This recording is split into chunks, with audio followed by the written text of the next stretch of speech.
Hello, this is your host, Todd Lewis of the Praise of Folly podcast. Don't forget to like, share, and subscribe and hit the notification bell.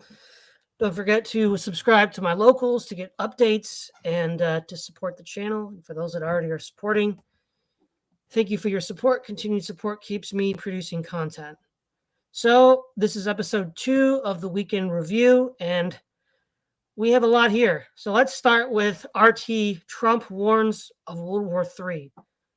Some of these choice Trump quotes. We have a war in Ukraine, and perhaps it's going to lead to World War III because of the way we're handling it. We just got we just gave 40 billion on top of another 16 billion, so we're in for 56 billion. Back when you look at Europe and Germany and France and all these other countries, they've given a tiny fraction, a tiny fraction of what they're giving. We're giving 56 billion and they've given a few $1 billion. And they're the ones who are affected much more so. If I were president, that never would have happened. And I got to know Putin very well, and we talked about it. We knew the consequences were going to be tremendous. He understood that he would have never done it. If the election weren't rigged and stolen, we wouldn't have any problems with Ukraine being attacked violently, or rather viciously. And then at the end, he says, would anyone like me to run for president? Classic Trump. Anything you want to say about that, Logos? Classic Trump. I mean, the the fact that he just comes out and so brazenly still is just like, yeah, if they wouldn't have stole the election from me. That's why people like Trump, right? He doesn't beat around the bush. He's just like, yeah, they rigged it. Now we're gonna get World War III. Sucks to be us. It's like, wow, dude, he's got like no filter. That's why people love Trump. Huh? That's why people love Trump. That's why people love Trump. Yeah.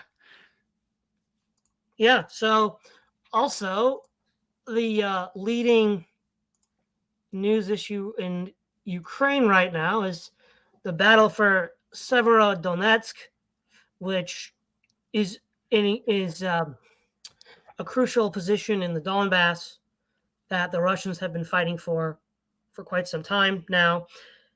The Ukrainian commander in chief, Valery, yeah, Zaluzhny, said that the Russians have a tenfold artillery advantage, and that's just destroying the Ukrainian positions. So the way the Russians are handling this is they are primarily shelling the road into Severodonetsk in order to cut off logistical support to the city, with the prelude for ultimately an encirclement, much like they did at Mariupol.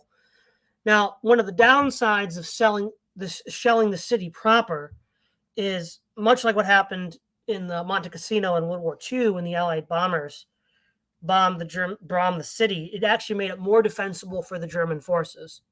So Russia, when they attacked Mariupol, only started heavily shelling it once they had cornered the Azov battalion in the Azovstal factory. In which case, most of the city had already been taken, and I think something like 70% of Severodonetsk is taken already. All the bridges across the Donetsk River have been blown up by the Russians. So it seems as if this city is completely surrounded and will eventually fall. Another thing that people are worried about is there's a chemical plant in the city that, if were to be attacked by the Russians, would even accidentally hit by the Russians, would contaminate the whole area. And it's doubtful the Russians want to do that because they want to capture this territory as well. And across the river is the city of Lysychansk, which they're also shelling in order to prevent the Ukrainians from supporting the city directly. And that's where the main fighting is in the area here. There's also more talk of giving Ukraine more artillery, more drones, more missiles. Also, as of the June 16th, the presidents of France, Germany, and Italy met in Kyiv with Zelensky to promise further support. So again, we see that NATO is not backing down at all. Also, of June 16th, the BBC interviewed the Russian minister Lavrov, who said that basically Russia had not invaded Ukraine, but it was a special military operation. Now, when the West cries foul about this really is rich, because technically the United States hasn't been at war since World War II. Korea was declared a police matter, And since then, it's all been under UN jurisdiction. So it's kind of ridiculous that the Western NATO powers are saying, "Oh, how dare Lavrov say that?" When literally all the wars in the sandbox have been declared under those principles as well.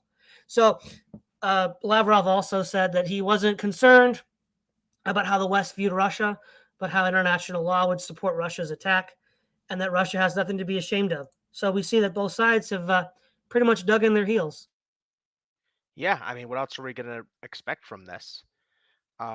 Whatever compelled Russia to do this, for whatever reason they felt they had to do it, uh, nothing short of mass annihilation would deter them at this point, I think. But that kind of escalation would really be the start of World War III. So, I mean, people are talking about off ramps, and I don't think there's going to be an off ramp until Russia gets what it wants. I think the most interesting dimension on the war that I've heard about is what's going on in Africa. The ruble is reaching an all time high, and sanctions on Russia are keeping African countries from buying grain. Is you have a whole bunch of African countries being like, "Yo, guys, you have to end these sanctions because we can't seem to afford food," and uh, that's causing some conflict, like a massive amount of conflict there.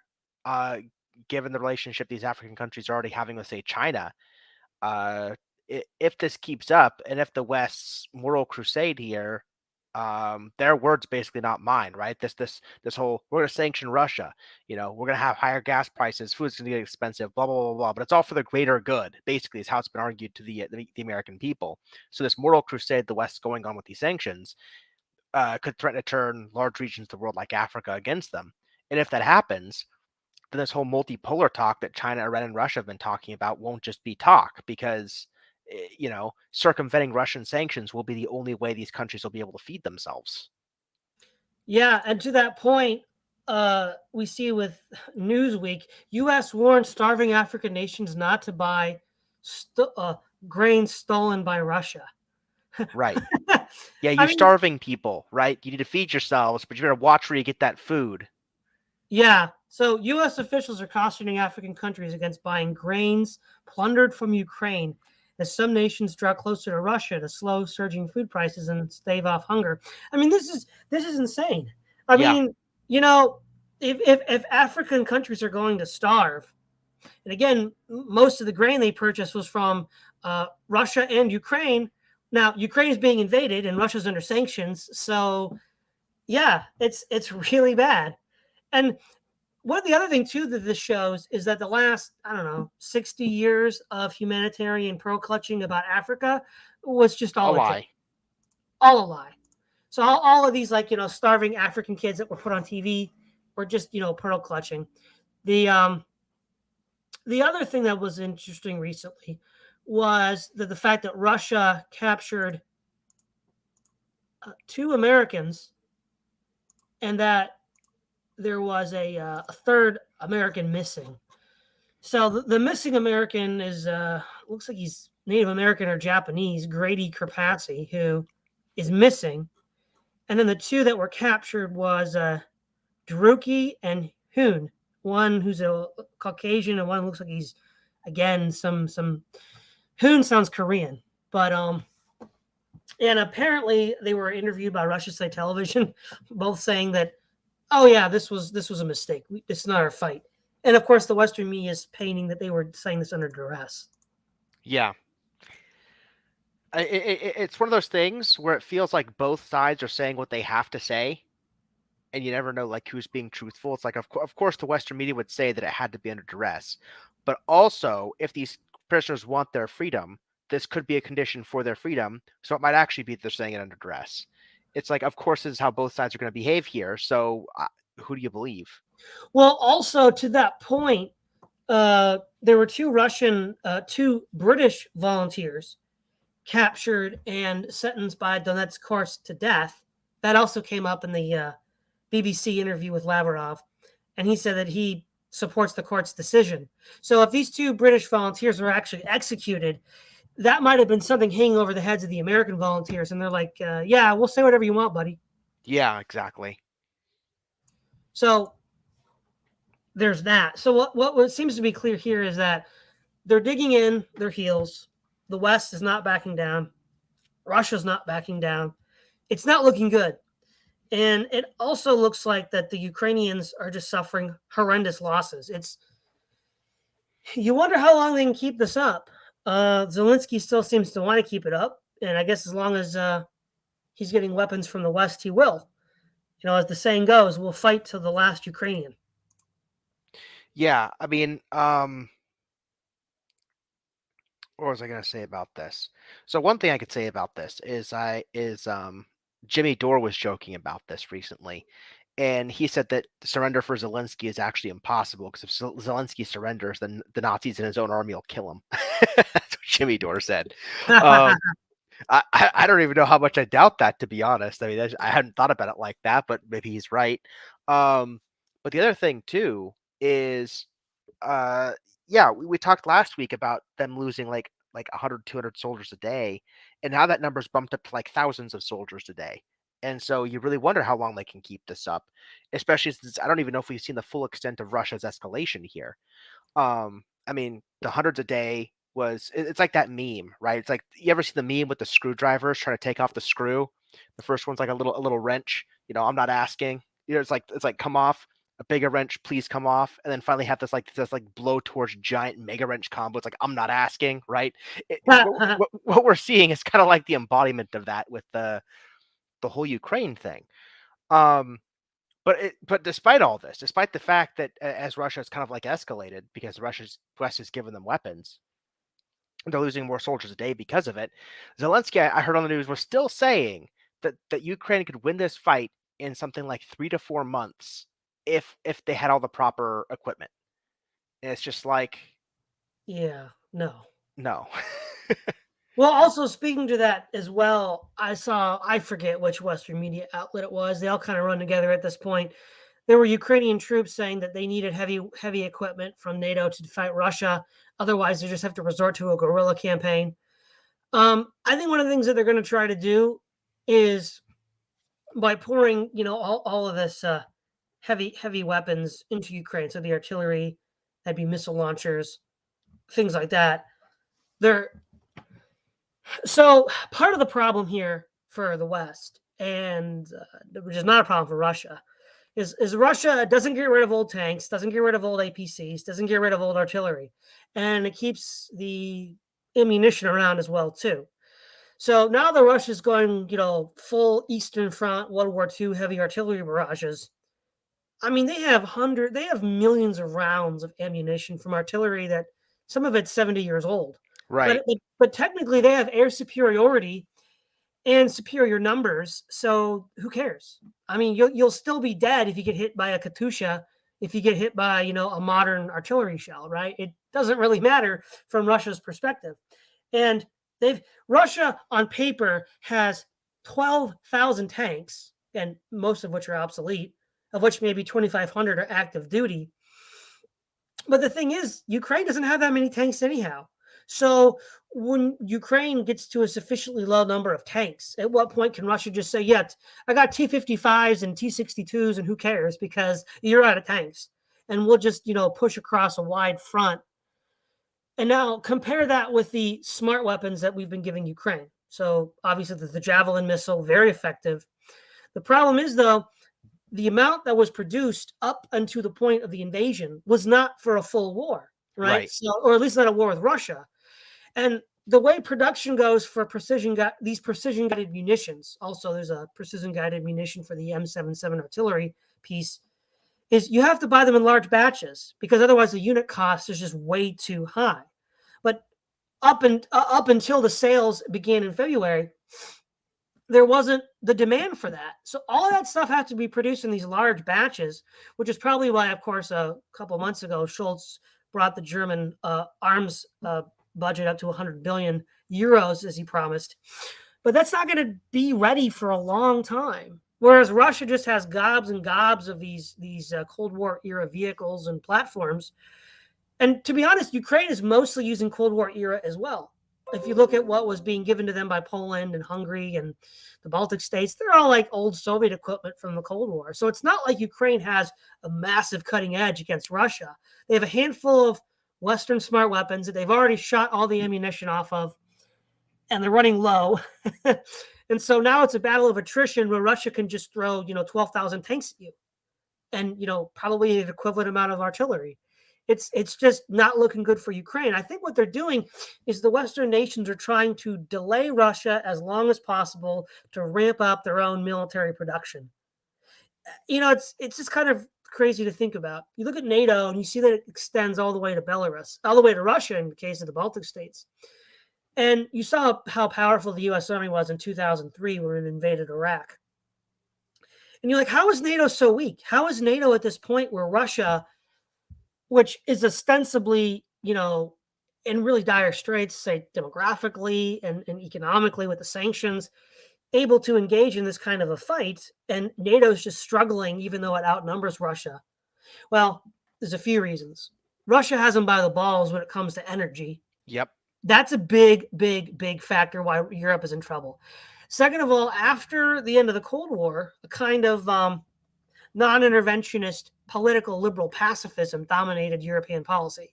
So they were slashing the military, getting rid of conscription, whereas Russia still has conscription. It never got rid of it. And so a lot of these guys just, in fact, up until this year, many NATO nations weren't even meeting their, I think it was 5% of the GDP for NATO membership for spending on the military. So they were really, skimping by on that. And so I think complacency, Russia's energy leverage, as well as not living up to their NATO standards and sort of relying on America's protection, all sort of conspired to put Europe in this very unenviable position vis-a-vis Russia, which is why Russia can be as aggressive as it is at the moment. Well, the other issue too is if Ukraine's not a NATO state, and so if all of NATO rose up with full force to defend NATO, then that would be NATO acting beyond the purview of NATO, right? NATO is just supposed to be an organization that defends each other from Russia aggression. But if Ukraine's not in NATO, then technically Russia had no reason to kick the hornet's nest and get the whole of NATO after them. And so if all of NATO did, the response would be very, very disproportionate in the sense of treaties. I mean, morally, you could say that, if Russia aggressed on a territory, then all bets are off, right? Do what you want. I'm just talking about legalistically from the perspective of international law, treaties, and so on. So if Russia could bait NATO into this massively disproportionate response, then what message would that send to the rest of the world, right? NATO isn't just an organization that protects itself from aggression. It's an organization that will intervene even beyond its own borders to make the world the way it wants. And so now NATO is going to have to be looked at as some kind of a block within a block, vying for power rather than a defense organization. So if NATO were to have done that, Russia wins on that front too, because they've revealed NATO as kind of frauds. And so now the entire rest of the world can look at NATO as in suspicion, because they don't think that NATO would just defend themselves. If it came down to it, all of NATO's guns would turn on them if it was convenient for one or two member states of NATO. So that's another reason why I don't think full NATO aggression has been levied here. Yeah. Now, what's interesting here as well is this is where it gets a bit ugly. I think Ukraine, as we've seen how they're still willing to fight bitterly, outnumbered and outgunned.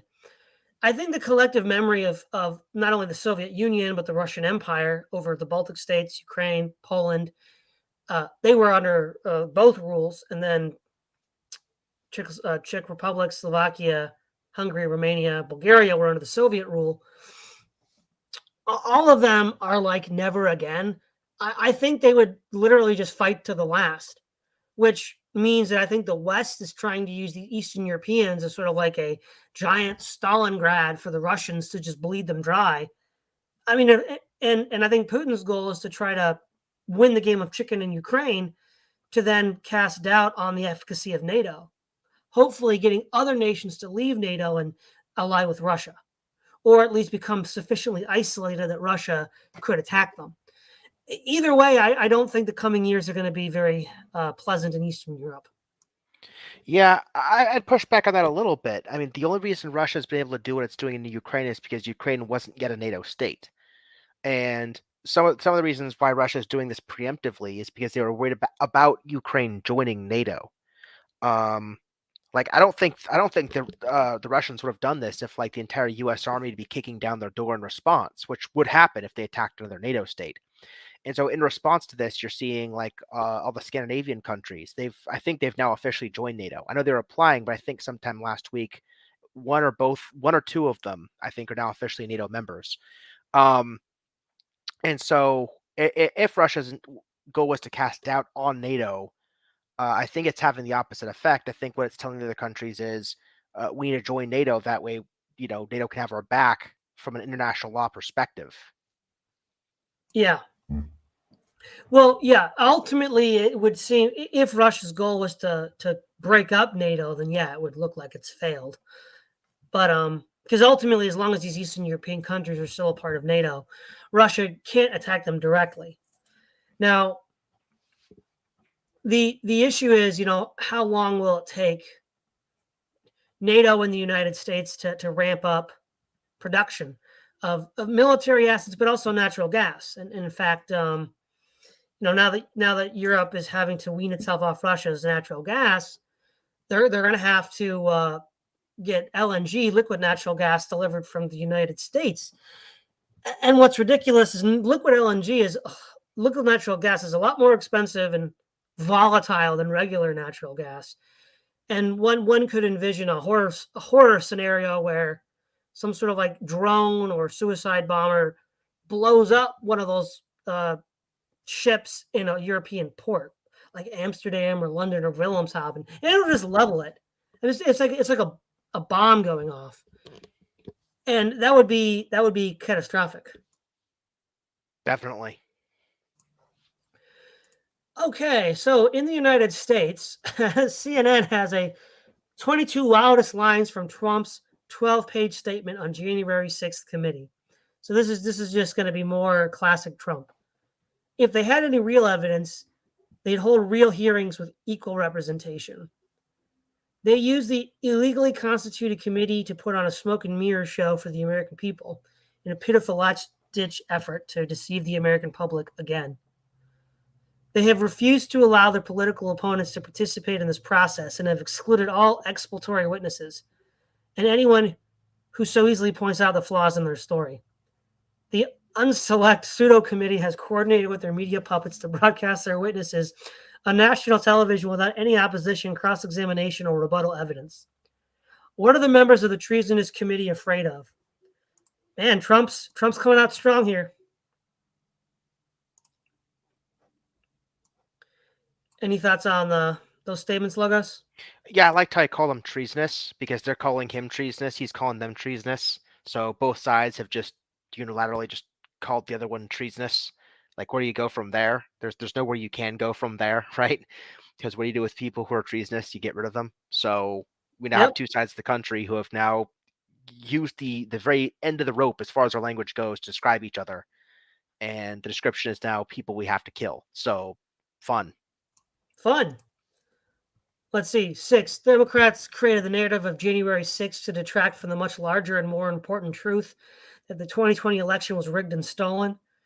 7, they illegally infiltrated voters' rolls, illegally allowed harvested and stuffed ballots, abused the use of mail-in ballots, physically removed Republicans from counting facilities, and abused the elderly in nursing homes, bribed elected officials with donations, stopped counting on election night, gave Democrats 3 extra days to harvest ballots, and demanded that the American people believe it was legitimate.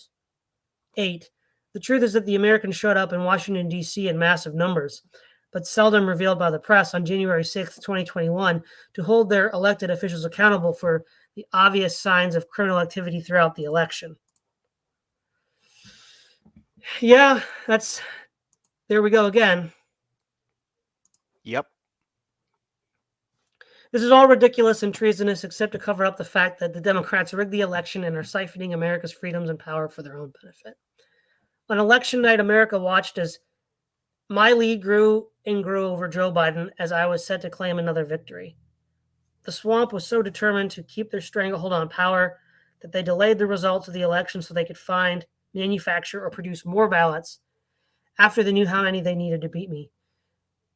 There are no reasonable explanations for why it took so much longer to count the few remaining ballots as opposed to the millions on election day, other than the need to traffic more ballots, and it took 4 days to produce the ballots to do so.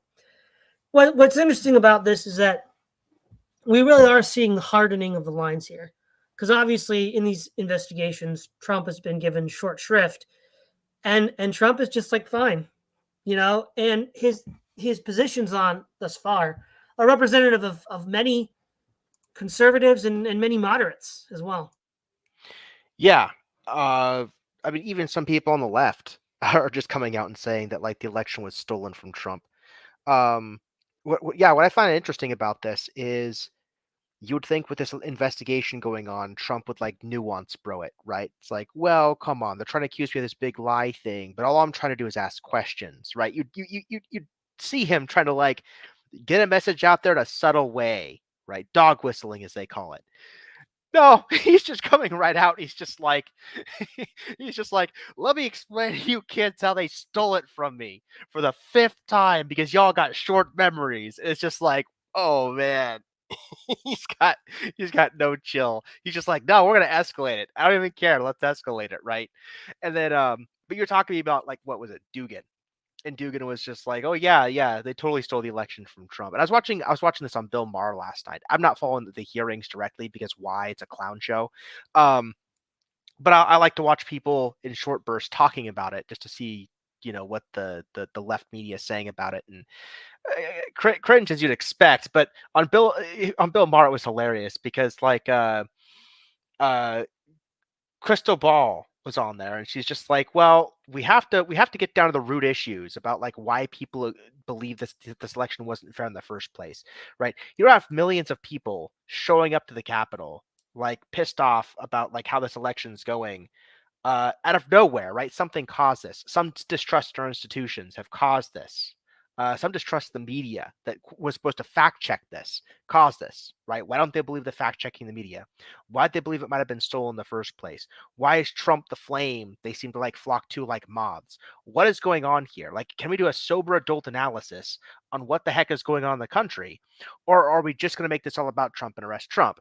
And basically, Bill Maher would not give on that 1 inch. He's just like, no, we're just going to arrest Trump and everything's going to be peachy keen. It's going to be just perfectly fine, right?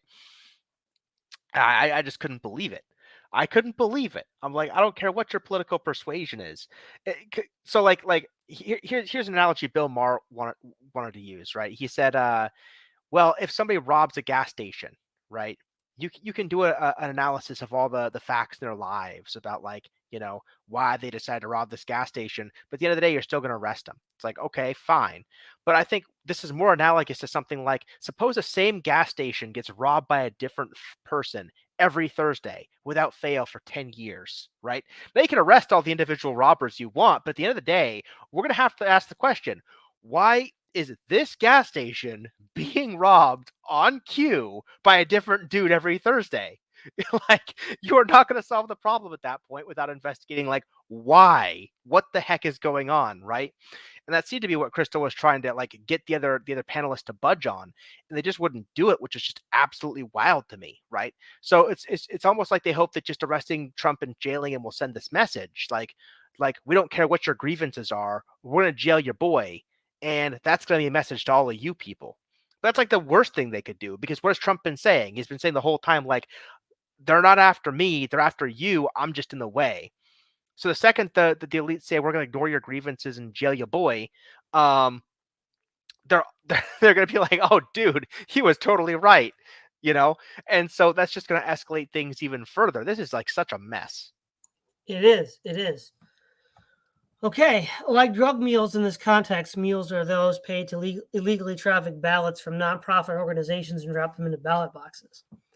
The truth is, according to Joe Biden, that the swamp has created the most extensive and inclusive voter fraud organization in the history of American Oh, that politics. was a Yes, great quote. oh yeah, that was a great quote. Great quote. And it centers around ballot trafficking. Yeah, great quote. That's such a Trump thing to bring that up. Oh, isn't that a Trump thing? The quote, yeah. I mean, yeah, Biden just stepped right into it. It's also highly likely that the true vote did not uncover 100% of the mules, making the numbers much larger than a landslide in scope. And that there were many more mules out there affecting more of the election than we realized. This was not even a close election. Joe Biden, a candidate who has never left his basement and can't speak without a teleprompter, outperformed Barack Obama and Hillary Clinton in their two high-charged elections. Yes, I want to stop there for a second Yeah, sure. because that's always been one of my big red flags of the election. Okay, say what you want, but I mean, Barack Obama had a whole bunch of Reagan Democrats honestly believing he was going to flip things in their favor, and he was like he was touted as like this once in a lifetime generational hope and change like candidate, and so he had rock star status in numbers. Basically, is what happened. And they want to tell me that Joe, if you don't vote for me, you ain't black. Biden, right? This dude, this absolute clown show of a guy, dwarfed Barack Obama's votes. Not only did he dwarf Barack Obama's votes, he dwarfed Barack Obama's votes in the same election where the other candidate got more votes than Barack Obama did. I'm sorry, but something about that alone is fishy. Yeah. Yeah. Either there's a lot of black voters in America who identify more with Joe Biden than Barack Obama, or the Democrats are stealing black votes, and we all know the answer to that. Mark Zuckerberg contributed $419 million to election initiatives around the country. Zuckerberg should be criminally prosecuted. Election laws prevent individuals from donating more than $5,000 per year. Zuckerberg gave $419 million. Well, you see, this was interesting here, right? I don't remember that case, but there was that case like 10 years ago that allowed corporations to donate money to campaigns, and the left was all up in arms. Citizens United, yeah. They're not in up in arms now, are they? Well, I think there's a subtle discrepancy here because Citizens United is all about like PACs and advertising and like donations that are obviously in favor of a campaign. The loophole that Zuckerberg's exploiting is that what he is doing is he's providing election infrastructure that's supposed to be party neutral to people, where Facebook or whoever he hires just comes in and says, here's some high-tech gadgets you can use for counting and tabulating votes. Here's some like security stuff so you're not going to get hacked. Here's ways you can advertise to the people like on Facebook and social media, like where the election stuff is going to be held on election day so we can coordinate people better and increase turnout and blah, blah, blah. It's all on paper, like perfectly above board and politically neutral idea. So it's not donations like for a candidate. It's just outsourcing. It's like hiring a private contractor to help facilitate stuff on election night. Basically, is all it is. The problem is because of who Zuckerberg is and the way in which his social media outlet leans, who he donates to, and so on. There's always this question of like, yeah, you say you're neutral, but are you really neutral though? And I think that's the question, but it's not like an obvious like political bribe in the sense of like a PAC or something like that. Right. Okay, we're nearing the end of Trump's comments on this. Rumors circulated that the justices devolved to shouting and arguing intensely over how to handle the Texas v. Pennsylvania case. Ultimately, the justices yielded to the same fear-mongering tactics Democrats had developed for years. They punted and threw the case out on standing. But the swamp runs deep. I guess that turning point around an election was a step too far. Americans are struggling to fill their gas tanks, feed their babies, and educate their children, hire employees, order supplies, protect our border from invasion, and host other tragedies that are 100% caused by Democrats who obtain power through a rigged election. And the people of our country are both angry and sad. Nobody brings this up, but as president, I suffered years of vicious lies, scandals, and innuendo concerning a fake and contrived narrative of Russia, Russia, Russia. Lastly, this is merely an attempt to stop a man that is leading in every poll against both Republicans and Democrats by wide margins from running again for the presidency. So what's interesting here, one of the things that really convinced me that this was going to be a shady election was it was actually the Democratic primaries, because for the longest time, Bernie Sanders was just ahead of everyone. Like Biden was trailing behind Bernie Sanders. And then they rolled out, I think it was like Dominion voting systems. And then all of a sudden in Arizona, boom, Biden beats Bernie Sanders. And then Biden beats Bernie Sanders in Vermont, which even in 2016, when he ran against Hillary Clinton, I think he still won Vermont. So it's his home state. Yeah, that's very suspicious. And furthermore, there was that recent, well, relatively recent, it was like a month or two ago, where Trump says he was the only president on whose watch Putin didn't invade a new country, which is true.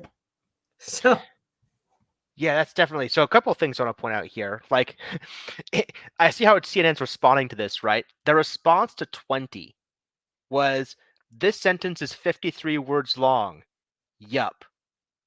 I mean, how pretentious can you be, right? Trump's like, "Here's why I'm doing well in the polls. Here's how Biden's screwing up." He just goes like a whole long list of things that people care about. And this person is just like, "Yeah, but your grammar's invalid, therefore I win," basically in response. That's the first thing I want to point out. The second thing I want to point out is you're right. I was actually going to bring up this Bernie situation, right? I was yelling at my screen watching this Bill Maher thing with Crystal Ball on there because I know for a fact I've seen her and Kyle talking about how Bernie got cheated in the Democratic primaries. And my conspiracy theory in all of this, basically, is the only reason that the Democrats had Bernie run in the primaries from 2016 in 2020 in the first place was because they were trying to get their infrastructure in the urban centers to be able to calibrate how to count elections. So they needed a genuinely popular person like Bernie Sanders that could challenge an established candidate, and they to be able to figure out what the infrastructure would be to flip the election in worst case scenarios. Now, of course, party elections aren't like national elections, but the whole things were kind of like war games or drills or something that they basically had down to a science by the time the 2020 election came around. And so I challenged these left wing commentators like, Crystal, Kyle, everybody else. It's just like, how are you going to sit there and tell me that the Democratic Party screwed over your boy who's in their own party, right? But they're going to be absolute angels when they still control the same urban infrastructure that basically flipped these elections, and they didn't cheat the other party. Why would the Democrats be more likely to cheat their party than the other party they actually see as like an existential threat, at least on paper, right? I mean, you can argue that the Democrats and Republicans like play footsie or whatever in Congress for corporations, fine, but like obviously Democrats are financially rewarded if they control most of Congress. It's like a bonus that corporations give them because now you have to pay extra to make sure that, people toe the party line and so on. So it's like they have every incentive more so to screw over the other party than they do their own.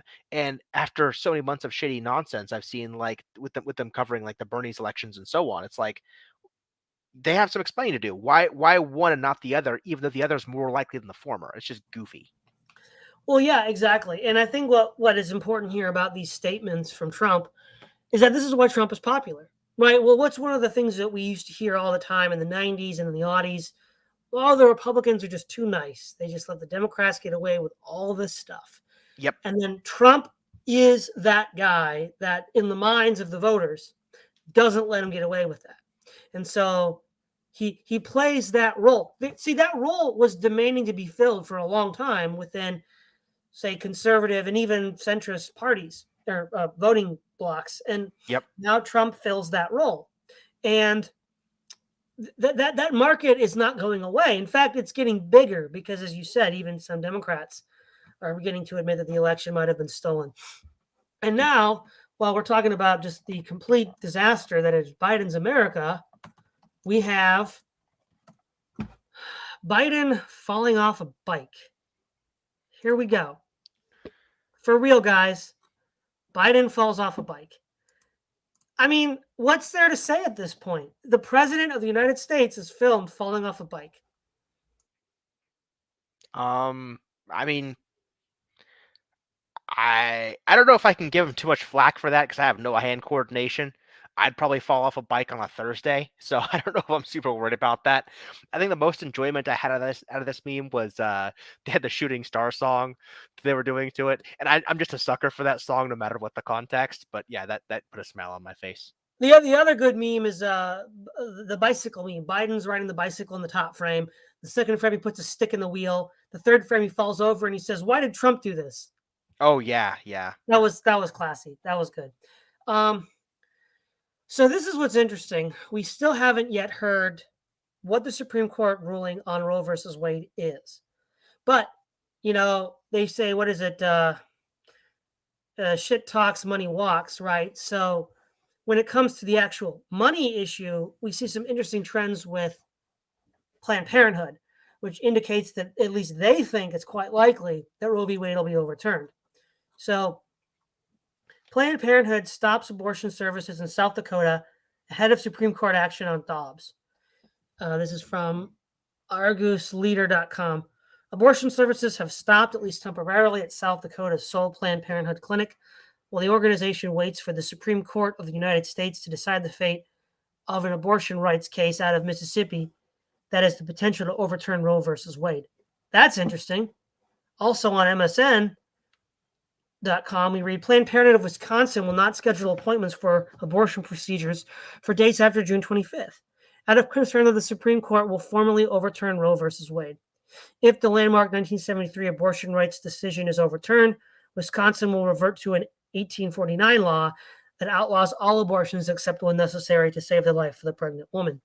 Now, what's interesting about these two is it shows you that whoever is behind the purse strings of Planned Parenthood thinks that there's a good chance that they won't be able to operate in these states, which I think is very telling.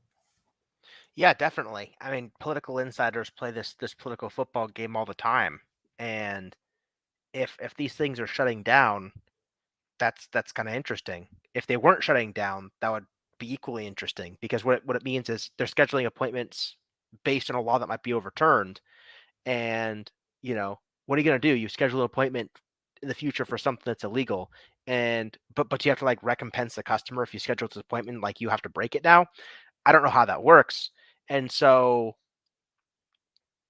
yeah, they're just as iffy on it as everybody else, and they probably have the most information given how connected Planned Parenthood is with political lobbying and all that good stuff. So, Yeah, it's just very interesting. And of course, it hasn't been the opinion hasn't been delivered yet, but I think this is very, very interesting to think about. We also see Russia Today has an article that Disney employee nabbed in a child sex predator sting. There's always a Disney employee involved in such operations, Polk County Sheriff Grady Judd said. Yeah, no surprise here, especially in light of Disney's war over the LGBTQ issue with Florida. Let's see here. Among those arrested were Zachary Hudson, a 30-year-old bus driver at Walt Disney World Resort in Orlando. Hudson talked online with an undercover detective posing as a 15-year-old girl. Well, how old was this woman? How could she pose at 15? Who told the age is just a number and described the things he wanted to do to her sexually, according to the deputies. Hudson allegedly said that he would be honored to take the girl's virginity and send her a nude picture of himself. Man, that's dark. I mean, what do you say about that? I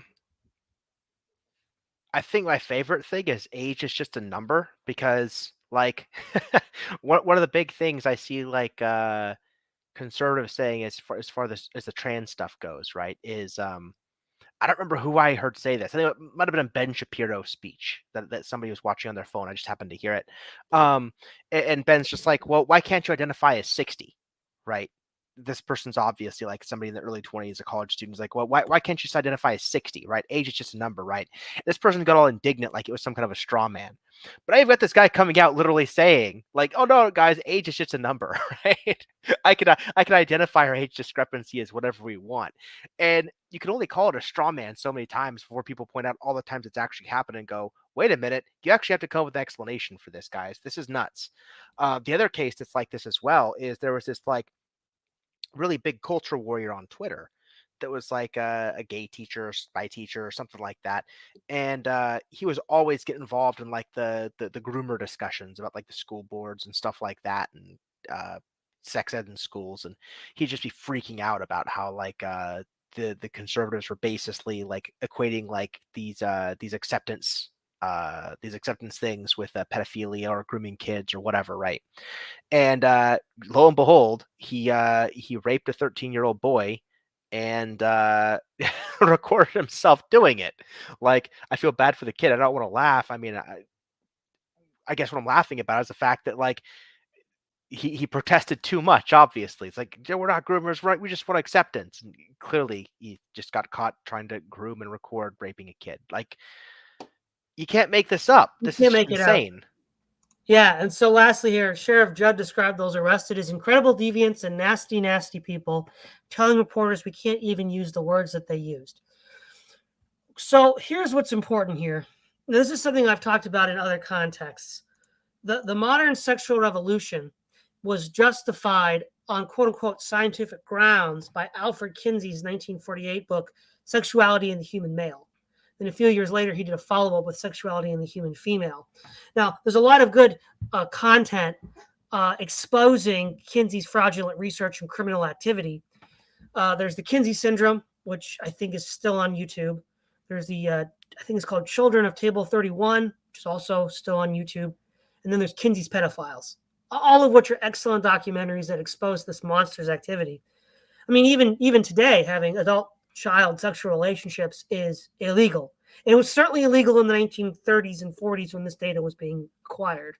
So the end goal was pederasty from the beginning. The end goal for Kinsey's project was to have adult-child sexual relationships. That's what he wanted to do really badly, but it wasn't allowed to because it was illegal in the United States. And so what we're seeing now is the ultimate result of that.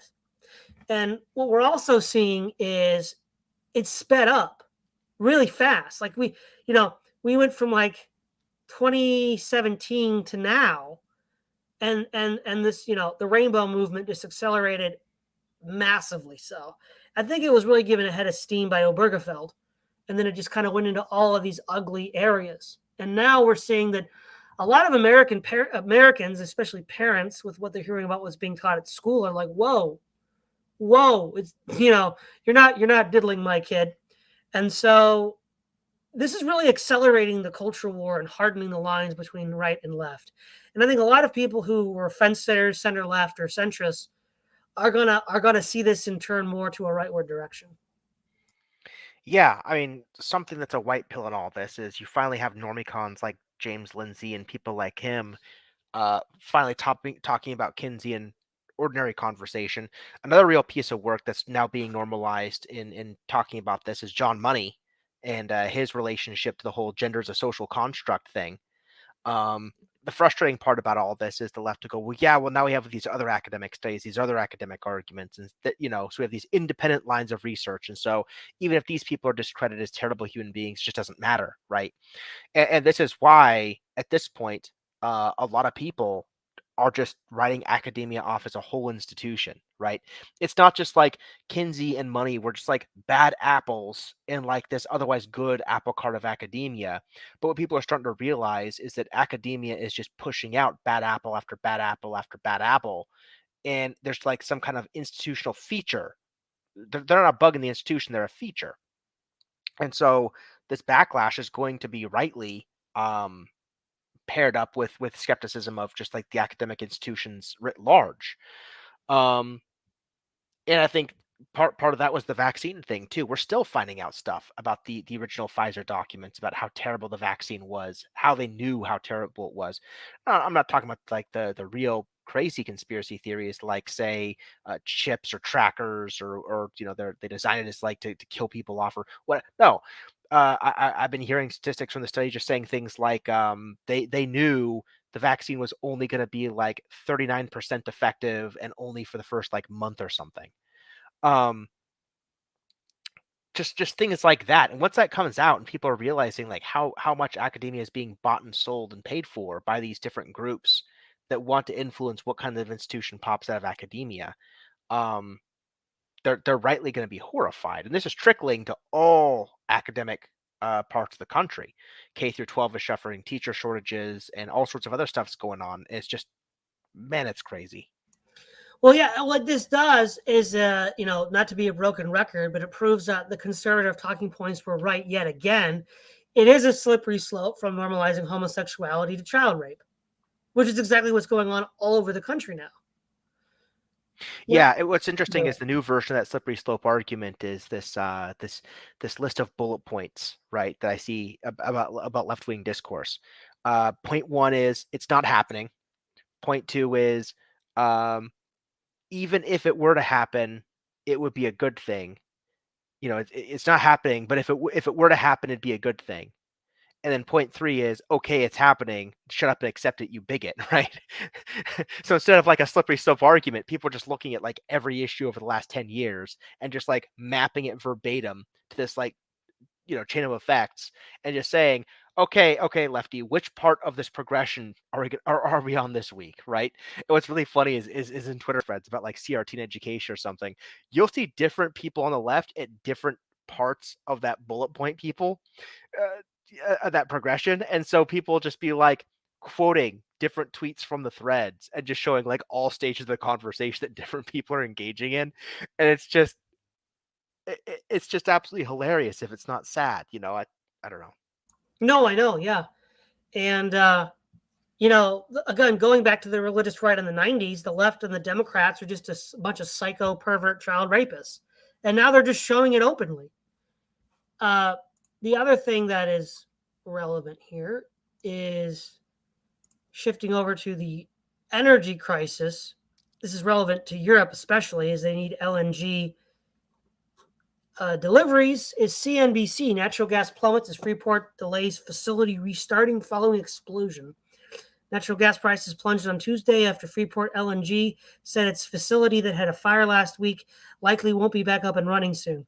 Completion of all necessary repairs and a return to a full plant operation is not expected until late 2022. The company said Tuesday in a statement the facility in Quintana Island, Texas had an explosion last Wednesday. Given the relatively contained area of the facility physically impacted by the incident, a resumption of partial operation is targeted to be achieved in approximately 90 days. U.S. natural gas fell about 16% to 7.22 per million British thermal units. So, yeah, what's interesting too is how you can contextualize this as well within the broader mysterious fires at food processing plants. What is happening in this country where natural gas and food production are being apparently targeted? Yeah, I think the real scary thing is we don't know if the targeting is foreign or domestic.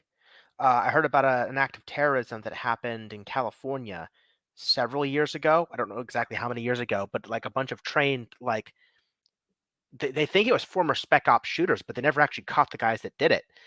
They just like showed up, unloaded gear, got a bunch of guns out, and like shot particular parts of the transformer towers, and just completely shut off the California power grid. And they did it in like insane time. Like they were just so good. They knew exactly what to shoot, how to prep, how to prepare, get in, get out. Nobody knows what they did when California was powered down. At least publicly, the government might know. I don't know.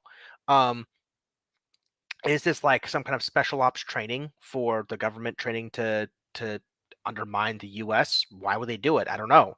Is it a bunch of domestic actors that have special forces training in other countries, like practicing ways to undermine the US as part of a bigger conflict? Don't know that either. I mean, the scary thing is we just can't even trust our own government to think it's not them. And that's just crazy. Well, yeah, and it could also be domestic agents who are fighting the government. There's just no way to know.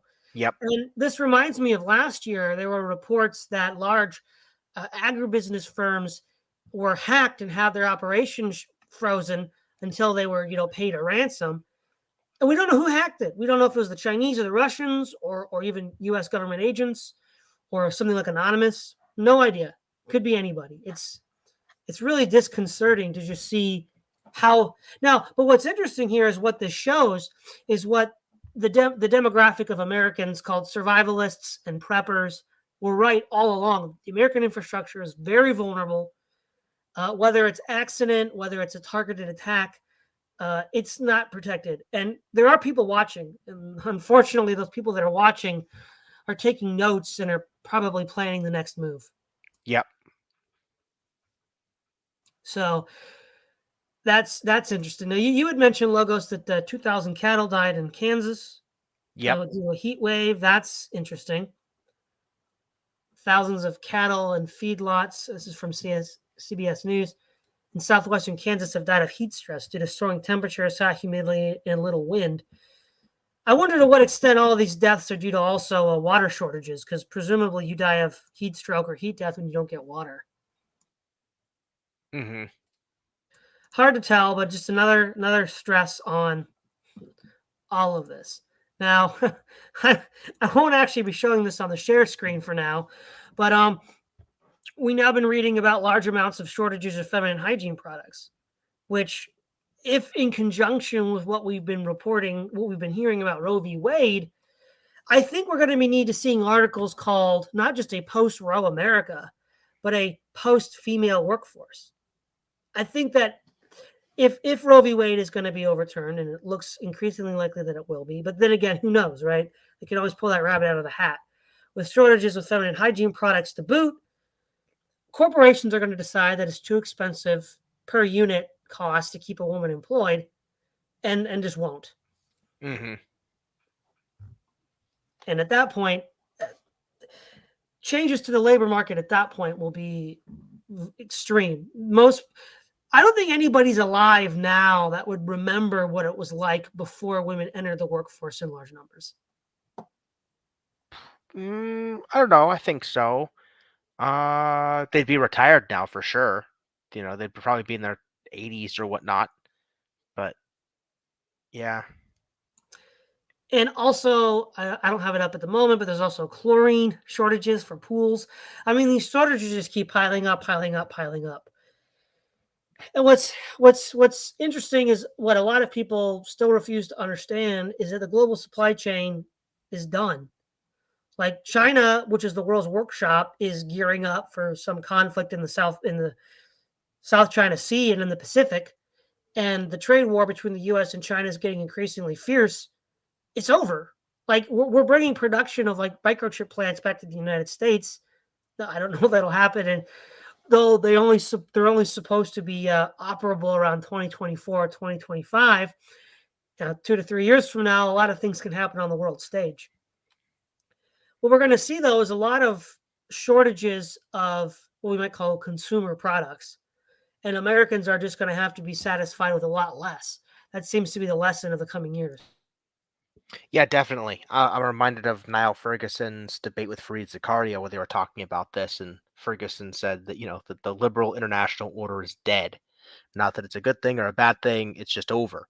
Now, the debate happened probably a few years too soon, but I'm pretty sure Zakaria is looking at what's not Zakaria, but Ferguson's looking at what's going on now and being like, "Yep, called it." So yeah, no, yeah. I mean, he called it. So that's pretty much that. The other thing we've seen is power outages all over the country. We got power outages in Columbus, Ohio, power outages in California, and I think power outages in Washington. I mean, there's like a lot of power outages all over the place. Now, California, there was a bunch of wildfires a couple of years ago, and a lot of those were started from old, aging infrastructure shorting out. I don't know what extent that's causing California's. And as far as AEP, which supplies Columbus, they claim that it's a non-explanation. They claim that increasing heat caused people to demand more energy, which then crashed the system. But then, like, why didn't that happen last year, or the year before that, or the year before that? I think what we're beginning to see is the U.S. infrastructure grid, all those decades of not maintaining it, the chickens coming home to roost. The American Association of Civil Engineers, as of 2021, gave American infrastructure an average of a C-. wow, that's better than it used to be. I remember Kyle and Secular Talk always going over the reports, and they always gave it like a D+. So, hey, either some progress was made or the government put some pressure on them to lower their standards. Yeah, who knows at that. Now, obviously, now you had also mentioned Logos when the baby formula shortage started that there were incidents of car accidents because women were rushing to get formula. I think that might have been somebody else. I don't think that I talked to you about that one. Okay. We also see here that on Russia Today, the UK has a big rail strike. Not much on it. The union says that they're concerned about wages and layoffs and freezes, and it's going to be a serious impediment for Britain. It says the union said no viable settlements to the disputes have been created. In the face of this massive attack on our people, the RMT cannot be passive. So today, having heard the reports on the discussion that have been taking place, we are confirming that the strike action scheduled to take place on the 21st, 23rd, and 25th of June will go ahead. The RMT stressed that every worker in Britain deserves a pay raise that reflects the cost of living crisis. We all call on our members to stand firm, support the action, and mount the pickets, and demonstrate their willingness to fight for workplace justice. Well, we've talked a lot about this before. Wages are below the rate of inflation. Most people aren't properly compensated for the work they do. Yeah, good luck to them, huh? Oh yeah. So we'll see. We'll probably see more of that in the future in the United States as well. Now, you tipped me off to this, Logos. That there's been a series of shootings in Chicago and then also in Virginia. But let's look at Chicago here. 2 dead and 16 wounded in the weekend. So I guess that's Friday and Saturday. That's a lot. So apparently Friday evening at 8:28 p.m. it started. That's when the shooting started, and it just keeps going. Almost like defunding the police. Almost like you couldn't see this coming, huh? No one could have seen this coming, Logos. Nobody. Nobody. What do you want? What do you want? And now this looks like more like it's an extension of gang violence than a mass shooting itself. Definitely. Because these are not people at school. These are not people at a church. These are just people on the street getting shot. Now, where did you say the Virginia one was, Logos? I saw a live video on Twitter where people were like getting out of the mall and running and screaming, and there was like gunshots that you could hear in the mall. Maybe it was a hoax, but I don't know. All I saw was somebody post on Twitter, and they're just like active shooting right now. Well, okay. Doesn't look like. What's this? Police release body cam footage of Virginia Beach shooting. I mean, this is what you're talking about. That's June 8th. That's a little bit ways back. It could be. Right. It could also be old. So it's hard to tell. But you mentioned that it could be. The problem with like a lot of this news feed stuff on social media, and we've seen this before with Ukraine. There was a lot of footage that was like years out of date that was released as if it was recent and then blamed on the Russians. And I wouldn't be surprised if we see the same thing domestically, where people want to make, especially on the left, want to make a certain claim, and they dig up some old video from like 5, 10, 15 years ago and then pretend that it's right now. Right. I linked to the Twitter video that I saw, and yeah, I know you have people from Fox News or whatever tweeting the video taker asking for permission to use it in something they're writing about it. I don't know, so you might expect to see something about it in the coming.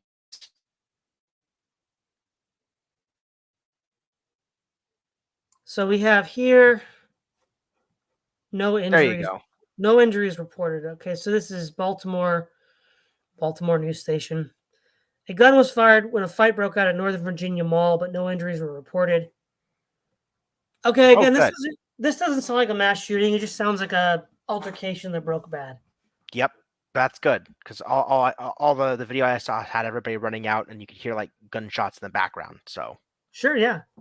But what I think these two, unlike say the Buffalo and the Texas, which were quote mass shootings, these just seem like Biden's America. The police have been defunded. Social trust is at all-time low. We're converging on Mad Max realities. I think this is just par for the course. Yeah, I don't know if I'd call that Biden's America, because like even when Trump was in office, states started doing these things because they're states and they can, right? The president doesn't have jurisdiction over how local municipalities, fund their police forces. And Biden, at least for the last year, every time I've seen him talk about this, has been on TV saying we need to fund the police more. This is crazy. This is making us look bad. This is nuts. This is untenable. I mean, Biden himself was very, very hard on crime, wrote the crime bill and so on. So it doesn't seem like this is something that Biden's trying to actively pursue as far as this disarming the police nonsense. So I don't know that I'd go that far, but I would say that the people like Soros that fund the DAs in these areas and so on, I definitely put the blame on them. Now, this is something you turned me on to as well: the extradition of Julian Assange. which for a long time, Boo. yeah, boo. So let's see here. This is again RT. It will likely be a few days before the 14-day appeal deadline, and the appeal will include new information that we weren't able to bring before the courts previously. Information on how Julian's lawyers were spied on, and how there are plots to kidnap and kill Julian from within the CIA. Assange's brother Gabriel Shipton told Reuters on Friday. Wow, I wouldn't be surprised. I mean, for sure. Let's see. The free press is not the enemy of the people. Far from it. At your best, you're guardians of the truth. So that's Assange calling out Biden. See, media organizations should feel free to bring important facts into the public domain. Yeah, it's especially now, Assange is not going to get a fair trial. It really seems like it would have been better for Assange just to go back under Trump's America and hope for the best. Yeah, what's interesting about that is some of the people I'm seeing raising the most stink about this. You've got some of the far left people that I'd expect to see, but Marjorie Taylor Greene of all people was on Twitter like raising hell about this, and a lot of people on the left are like furious. So like, why is Marjorie Taylor Greene outflanking the squad on the left about Julian Assange? Like, what kind of craziness is that? Well, the problem is the squad is bought off. They all support the war in Ukraine. There was, I think it was a recent Jimmy Dore video saying that that I watched that a lot of the squad were just in lockstep now. Mm-hmm. The other thing is what this shows is that you can't actually report the news because Julian Assange didn't he help expose Benghazi on and Clinton Hillary Clinton's engagement with that during the 2016 election? I mean, that was instrumental in Trump getting elected. I think WikiLeaks might have done some of that, but I think he was already in prison at that time. I think he was already hiding out either in an embassy or in a jail from like uh, during like Obama's second term. I think he was like in the Ecuadorian embassy, and then eventually he was like moved to jail in the UK. So I don't know how much control or power he's had over WikiLeaks for a long time. Yeah. The oh yeah, this is interesting. This is related to the war in Ukraine. The French. So Germany and France were not initially fully behind the war in Ukraine, but here Macron calls for French budget defense boost in war economy. France24.com. French President Emmanuel Macron on Monday called for a boost to defense budgets following Russia's invasion of Ukraine, saying France was now on a war economy footing. So some people have said that this is just Macron using it as an emergency power move to consolidate economic control over the country. Possibly so. But I also think it is a hardening of the Western NATO nations under presumably U.S. pressure, but also probably energy pressure as Russia's cutting off energy supplies. Definitely. Yep. So yeah, there's that as well. Looking at what's going on with just the Biden presidency currently, it's kind of just strange that like nobody seems to be behind the wheel here because there's so many, not just Biden gaffes, but also just like terrible disasters happening on his watch. Are the Democrats trying to lose the 2024 election? I don't think so. And I've actually been reading some reports that the Democrats are so annoyed with how Biden's doing that they're thinking about like ousting him and putting somebody else in his place in 2024. I mean, he wasn't even their preferred candidate for 2020. Um, he was a heck of a long shot. But then after Tulsi Gabbard absolutely destroyed Kamala Harris on television, and her poll rate just got destroyed. Like Buttigieg never caught on, and a couple of their other ones didn't catch on. They were all behind Kamala because they know Kamala, and then Kamala got destroyed. And then going into Super Tuesday, they're just like, "Yep, we're just gonna pick somebody Biden," and then like all the support all at once consolidated around Biden. And even Elizabeth Warren stabbed Bernie in the back by going and supporting Biden as well. And it was just like a sudden shock thing. And because Biden did so well out of nowhere in Super Tuesday, it gave him enough momentum to carry him through the election. So it's almost like the establishment just said, these people aren't working. Let's just pick him, I guess, and go. And they did. Yeah, I mean, I guess they could have just picked Bernie Sanders, but they wanted to get rid of him anyhow, so that was sort of the point. I mean, he's kind of useful as like a sheepdog that just keeps bringing the far left back into the fold in the Democrat Party, right? And if the Democrat Party actually solved the problems that the far left young people care about, then they won't have much use for the party anymore. So, one of the things that I often hear about party politics, which is true, is wedge issues only work to attract voters if they're still wedge issues, right? Once they get solved, you've killed the golden goose. And that's I think some of the things that some of the Republicans are worried about as far as the abortion thing goes, right? They've been using abortion as a cultural war issue for so long that if Roe gets overturned, aside from some local elections or whatever, the big push for the Supreme Court won't be there, and that might lower enthusiasm. Yeah. So in light of, we've talked about this in private, but I think it bears repeating. Looking at all the shortages and supply chain disruptions that are affecting the country now, and I think will likely just increase and become more and more acute. I think it's gonna get crazy out there. I mean, you've mentioned the two old men fighting over a can of beans, or was that Tim Pool? That was Tim Pool. I never heard about that story. That sounds interesting. I mean, sad, but interesting. Well, he's not saying that it actually happened, but that's the kind of thing you might expect to see happen. Oh, okay. Right. Sort of like how you mentioned, or no, it wasn't you, but somebody mentioned the baby formula rushes where people were getting into car accidents and stuff. It was crazy. I mean, we've all seen people fight for sale goods on like Black Friday sales. Oh yeah.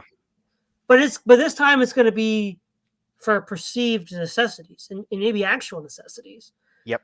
And it's going to be, I mean, the other thing I saw too was on Band.video, Harrison Smith's was it called America Now or whatever his TV show is affiliated with Alex Jones. There are these truckers out west. I don't think he necessarily specified which state, where the gas stations on these trucker off ramps were just empty.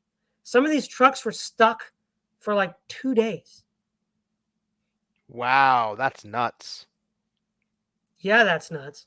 So, I mean, if this keeps going, I mean, yeah, I guess let's just say the gas runs out. What is that? What do you foresee happening, Logos? All the obvious things.